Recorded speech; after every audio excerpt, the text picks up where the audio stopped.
Veja só, não são poucas pessoas que imaginam que irão fazer alguma coisa boa e Deus vai recompensá-la lhe dando ou fazendo uma coisa boa.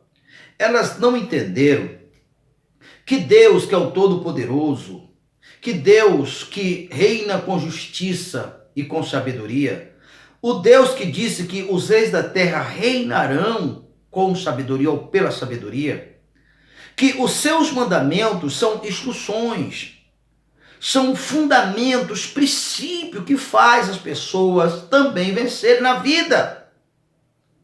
Então, nem de longe a palavra de Deus se trata de regras religiosas.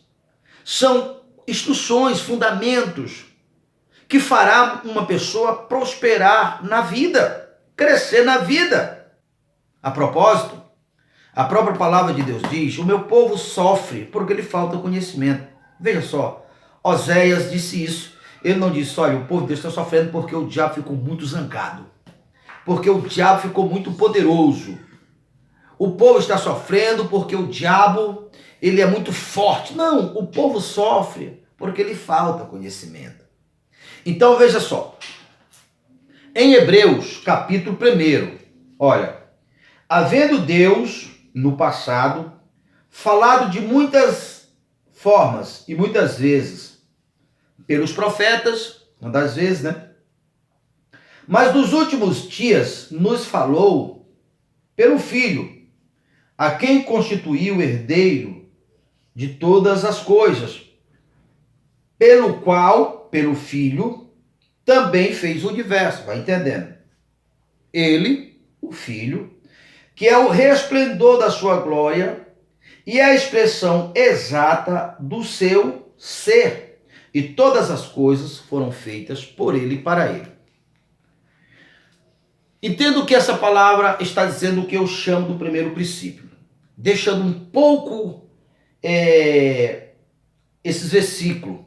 Depois nós explicaremos, para falar o seguinte: todo entendimento que a palavra de Deus traz corresponde a uma semente.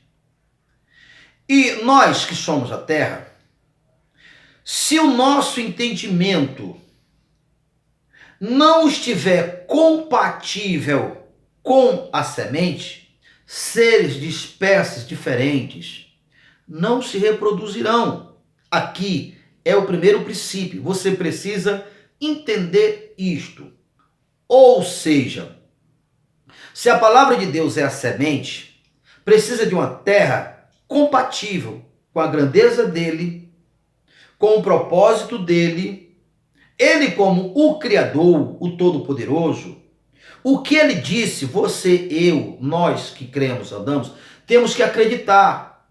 Então a nossa capacidade, ela é proporcional ao que a nossa fé permite. Exemplo, vamos imaginar se fosse possível um gato cruzar, um gato de uma espécie fêmea cruzasse com um cavalo. Vamos imaginar uma situação assim para você entender.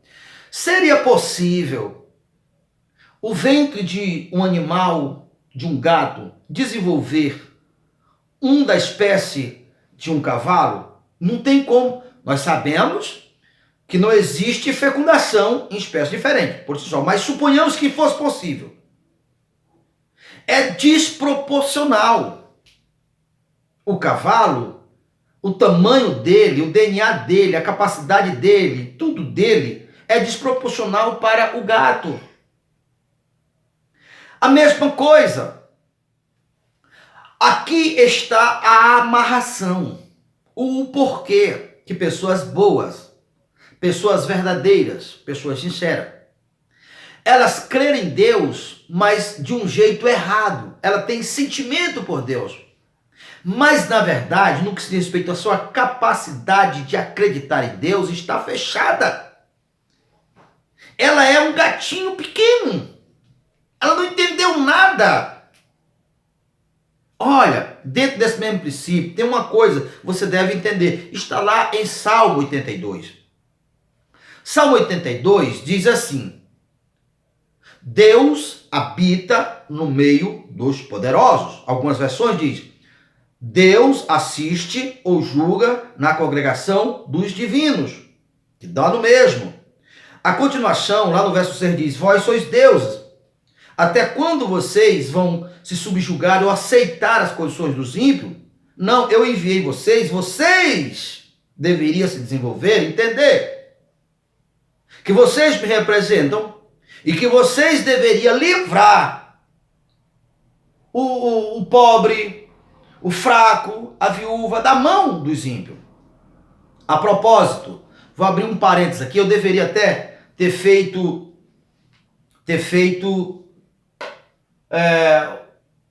aqui um quadro, mas eu não fiz. Vamos você entender. Imagine aqui, bem aqui um triângulo, para cá, outro para cá. 80% da população que corresponde, o círculo está aqui, né? Imagina aqui, para você entender, está aqui. 80% daqui para cá, a massa, são do povo que mais sofre, dos que mais são humilhados, são os que mais trabalham, são os que mais produzem. Porém, mesmo correspondendo a 80%, eles são a massa pobre.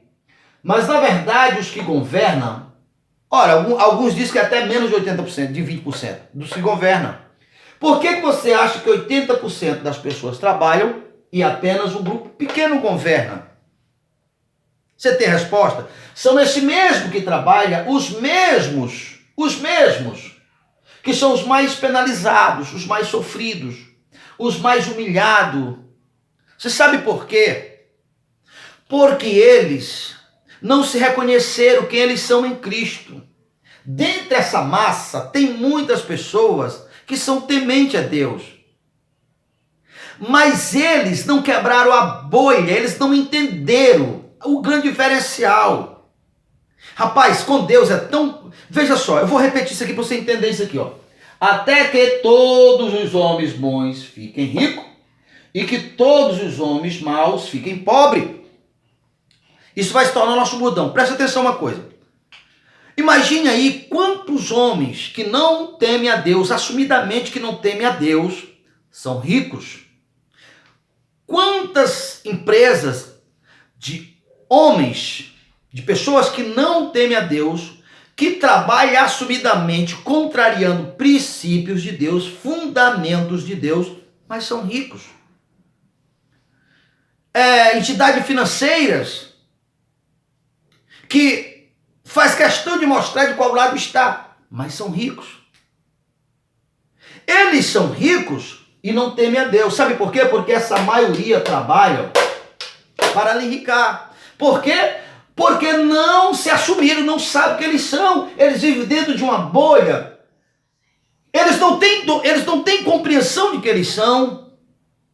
Eles não sabem tomar decisões. Escute, deixa eu te falar uma coisa. Se homens que não temem a Deus, Deus que é o Todo-Poderoso, dele é o céu, dele é a terra, enricaram, no momento em que nós entender quem nós somos, no mesmo espaço que nós estivermos, não tem espaço para ele e para nós. Sabe o que acontece? Eles quebrarão, eles cairão, eles tombarão. Pede que eu te darei as nações por herança e os confins da terra por tua possessão. Agora, para isso, eu tenho que entender, é disso que Deus está falando no 82. Vocês não sabem que vocês podem fazer coisas grandiosas como só um Deus faz? Porque você não sabe que vocês, antes de terem a mim, vocês eram criatura. Vocês, biologicamente, têm direitos legais de viver no mundo. Mas o diabo, o invasor, pegam vocês desprevenidos e ele usa o direito de vocês para que homens que não são tementes a Deus prosperem aonde vocês estão. Bando de frouxos, bando de mole. Olha se não é lá que Salmo primeiro está dizendo. Salmo primeiro começa dizendo assim, escuta. As nações fazem complô, acho que é isso a palavra certa, né? Se alinham. Sabe para quê? Sabe o que elas dizem? Dizem, não vamos aceitar o governo desse Deus.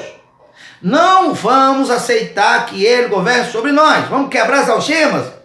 Eles se unem em força, achando que são páreo para lutar com Deus. Sabe o que está escrito lá em Salmo 1? Lê lá. Deus ri. Deus zomba. E em seguida Deus disse, eu já fiz um decreto, bando de bobos. Eu já fiz um decreto. E no decreto de Deus, sabe o que está escrito? Eu constituir e coloquei como rei no meu santo monte. Que monte é esse? É o mundo. O meu ungido, meu filho, pede que eu te darei as nações por herança pelos confins da terra. Entende o que eu estou falando? Vem a fonte da vida, vem compre sem dinheiro leite, mel